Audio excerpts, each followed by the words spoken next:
What's crack-a-lackin', and welcome back. As today we're talking about the best cornerbacks in every round of the 2023 NFL draft. These are essentially my guys. So go ahead, hit that thumbs up. Let me know what you think in the comment section below. Who are some of your guys in this draft? And let's start with the first round, and it is Christian Gonzalez for me. A lot of people are going to be on the Devon Witherspoon boat, and I don't blame them. That cat, he do be good. Some people are going to really like Joey Porter. There's some Deonte Banks fans out there. Largely, those are the first-round corners, or at least the consensus first-round corners. For me, it's Christian Gonzalez. Going into the year, I was late to his film. I started to see his name pop up. So before I finished my actual summer evals, he was one of the last guys I looked at. And if you didn't know, prior to Oregon, he was at Colorado. And I was like, man, this guy's a filthy mover. He moves with such ease. He mirrors with such ease. Played a lot of man-heavy coverage there at Colorado. And then this season, first half of the year, okay, we don't talk about that as much, but everything I felt clicked for him in the second half of the season, playing under Dan Lannon, playing a little bit more zone coverage there. And I thought it looked good. And I mean, at 6'1", 197, the dude is big. He's got size. He's got length, 32-inch arms. And you know what? He is a smooth mover. A 438 40, a 41.5 in the vert, the broad 133 inches. So you see the explosiveness. It's just that, man. He is such a smooth mover. We saw the ball skills develop during the second half of the season. Coming into the year, that was something that was like, okay, we would like to see more ball production from him. You can't say that anymore. 6 pass breakups, 4 interceptions. There you go. There's ball production right there. However, people will be like, the biggest critique of him is probably physicality. Yes, he can officially mirror guys, but if receivers get more physical with him, he tends to have a tougher time. And you can actually see that also in the run game, as he sometimes struggles to shed blocks from receivers. But I'm putting this. I feel like this is kind of safe. Christian Gonzalez, he's going to be either cornerback 1 or cornerback 2 for a lot of people. But he is my guy for round 1. Let's go to round 2, as it is Tyreke Stevenson. Quick shout out to the U, baby, because I'm a Hurricanes fan. That's right. But this cat, man, I'm a big fan. Had 5 pass breakups, 2 interceptions this past season. 6 foot, 198. Formerly a 4-star recruit and went to Georgia, but played a lot in the slot for the first couple of seasons. Decided to transfer to Miami. Big part of that was because he wanted to return to home too. So Dolphins, if you're listening out there, maybe he wants to remain at home. So maybe you could draft him. But I know we got Jalen Ramsey. It's fine. It is what it is.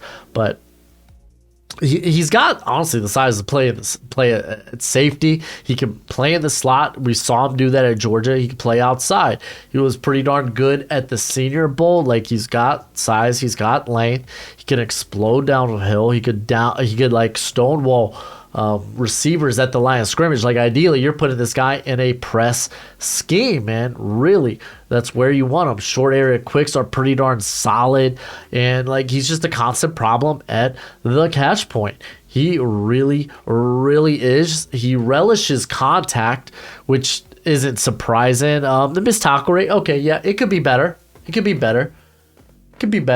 Work on the tackling technique. But the guy's coming in like a heat-seeking missile. He wants to layeth the lumber, so to speak. And you also see this in the return game. That's right. He's got return skills. Ignore that Texas A&M game where he had 2 muffs. Ignore it.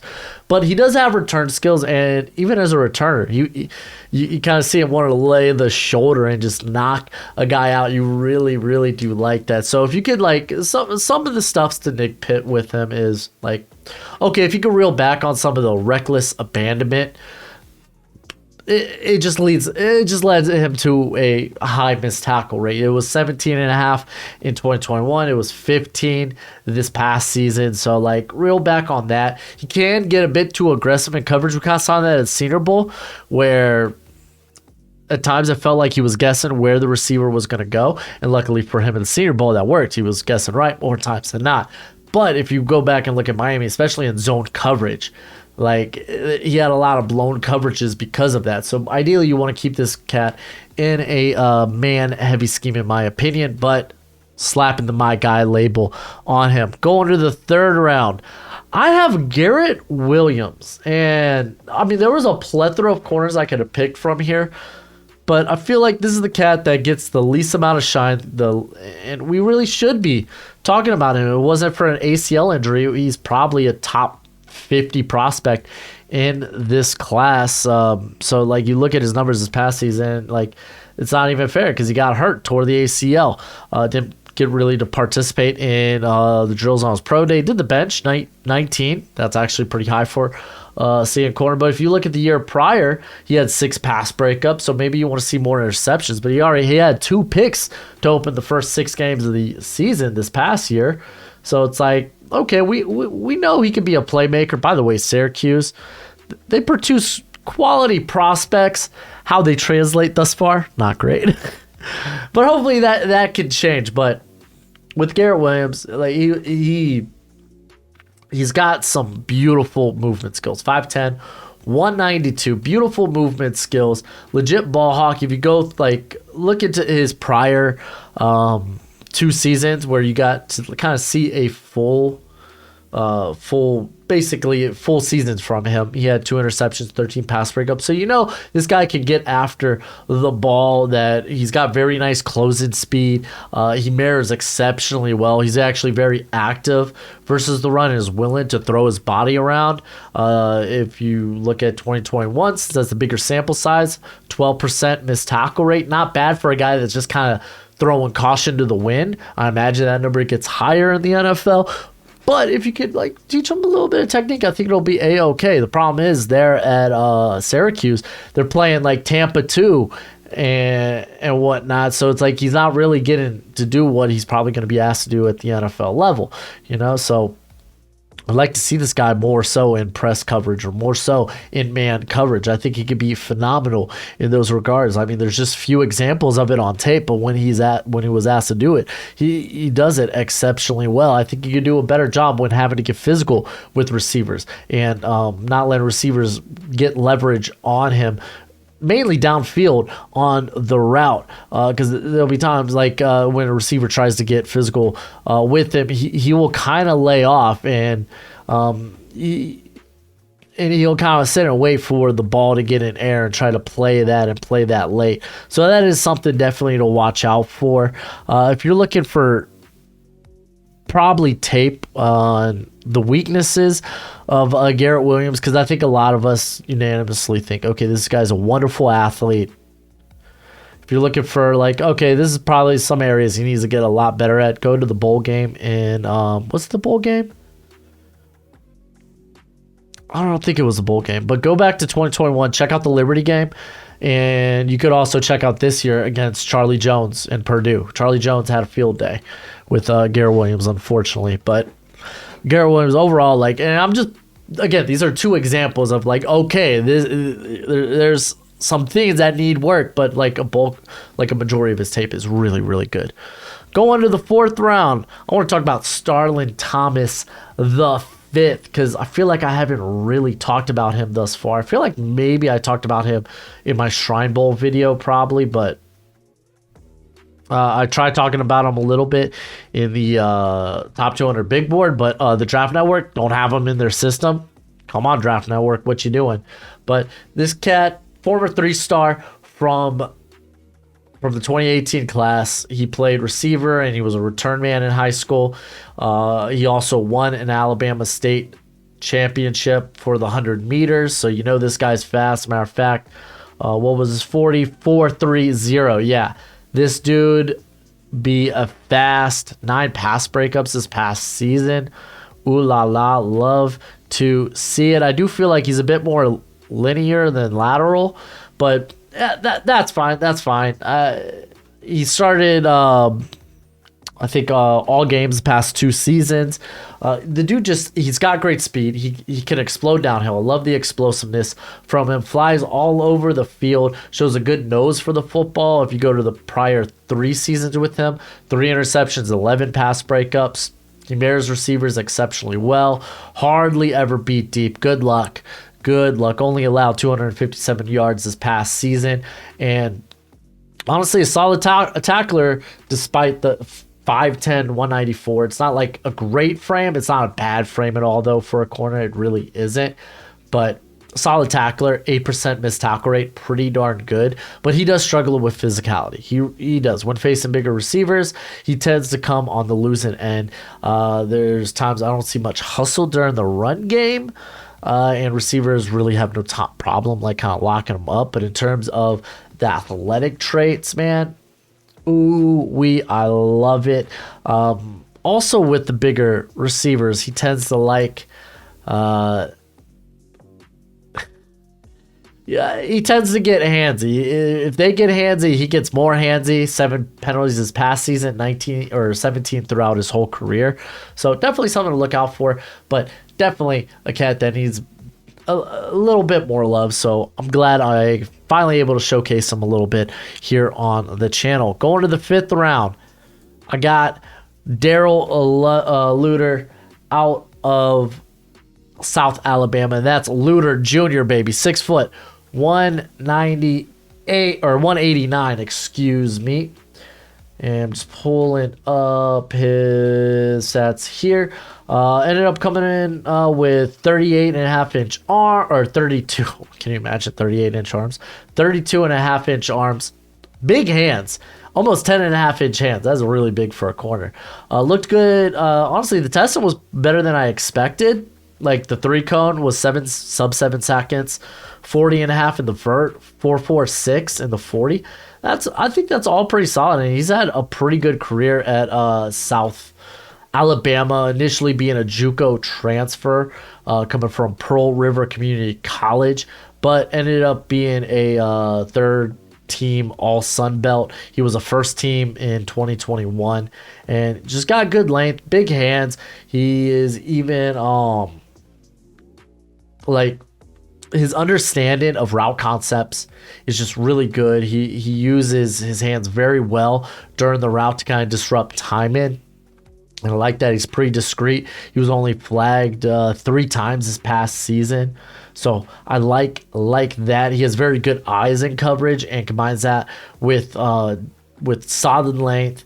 And then, of course, just he has an ability to get the hands on the ball. He had an interception, 6 pass breakups. You go to the year before, he had 10 pass breakups, 4 interceptions. So it's like the ball production's there for him. Again, playing at against lower competition in the power or the group of 5, but at the Senior Bowl, I don't think he looked out of place. He looked solid, didn't really stand out, but he didn't look like a liability either. Honestly, the kind of like the biggest thing with him I was worried about is change of direction, which is kind of weird because when it came to the 3-cone's real good, but then his short shuttle wasn't that good. It was actually in the lower percentile. So kind of a question mark there, but overall, man, I think he's a guy that's not getting talked about enough. Probably slips. Like if we get to that late 4th, early 5th, man, I might pull the trigger on him. But it's a really good corner class stacked with a lot of really good talent. For instance, going to the 6th round for Alex Austin out of Oregon State. This cat, 6'1", 195. 6 pass breakups, 2 interceptions this past year, and for the most part, kind of a bigger guy, probably 195. That's good. I mean, typically, as long as you're not sub 180, then it's typically fine. But he's definitely a guy that's gonna have to lay hands. He ran a 4.53 at his pro day, and like it's kind of wild, man, how crazy the explosive. Like, you look at the 10-yard split from his combine, 151, and then on his pro day, 158. It's kind of wild. Just is. But, like, you see solid enough movement skills in the short shuttle and the 3-cone, and I think he plays with really good balance. Like, if receivers try to put his hands on him, he's never really going to You're never really going to push him off of the route. He's going to stay stuck into your hip pocket, especially as especially if he's able to put his hands on the receiver and use it. I think he uses length exceptionally well. There are times he does get a bit too handsy. If we're looking at penalties, what were penalties this past season for him? Where are you, Alex? It was 6 penalties this past season. Year before, 7 penalties. So penalties could be something to worry about. But I mean, there are times where you could see, okay, he knows how to use his hands discreetly. It's more so if he ends up on the losing end, because he's not like the twitchiest mover. He kind of lacks explosiveness out of his transition. Especially if you get this guy in a back pedal, he's a bit high in his back pedal. There's a few false steps that you're going to have to work on his footwork. But I think if you put him in press, man, you could kind of alleviate some of that early on for him. But golly, man, put him in press in general. It doesn't even have to be like a man-heavy scheme. I think he can work well in a zone scheme. Most definitely. Like, honestly, like, this cat's got the short area quicks. Maybe it's actually better to put him in a zone scheme. But someone that really doesn't get another guy, the next 2 guys here, they just don't get talked enough about because, well, they're mid to late day 3 guys. And, well, one's going to be UDFA. But going to the 7th round, I have Khalif EE out of Western Kentucky, coming in at 6 foot, 195. He had 13 pass breakups this past season, 2 interceptions. Love to see it. Started his career at Independence Community College. It was on Last Chance U for like 1 season. Not sure. I don't think it was when he was there. I'm trying to remember because initially he was at Oregon, so this guy's got a bit of a pedigree. He really, really does. Why did he ended up leaving Oregon?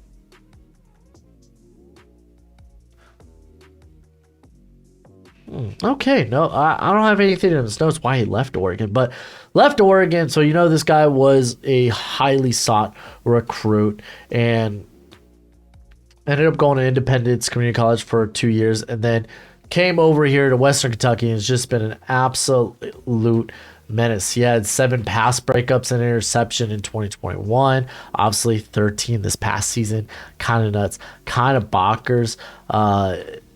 This cat probably needs a little bit more discipline. He maybe trusts his eyes too much. He plays more reactionary than he's more He's more reactive than proactive.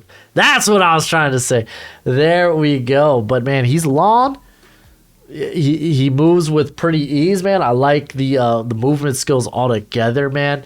I think he can play off. I think he can press. So I think he's got that flexibility to him. Look for him to be a late day 3, maybe even a UDF guy.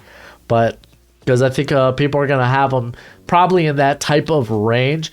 But, man, also might have the best mustache in the draft. Watch out, Travis Dye, dude. He's coming for you. That our boy Khalif, his mustache, pretty superb. And then the guy I have as a UDFA, that's my guy, is actually from my hometown. Trey Hawkins III out of ODU, Old Dominion, 6'2", 188. Had 3 pass breakups, 2 interceptions this past season, and he actually, like, his relative athletic score is kind of bonkers. Came in with almost 78-inch wingspan, ran a 4.440. He had a 37.5 in the broad, 10 feet 9 inches, or 10 feet 9 inches in the broad, 37.5 in the vert. And then he had just a ridiculous 3-cone at 6.74. Also 17 in the bench. You kind of love to see it. Actual name, Larry Fun fact, interesting. Didn't know that. So he was at Trinity Valley Community College for the first 2 years of his collegiate career. Went to ODU, but they canceled the season because of the Rona in 2020, but was an immediate starter the following season. It's been a starter the last 2 years.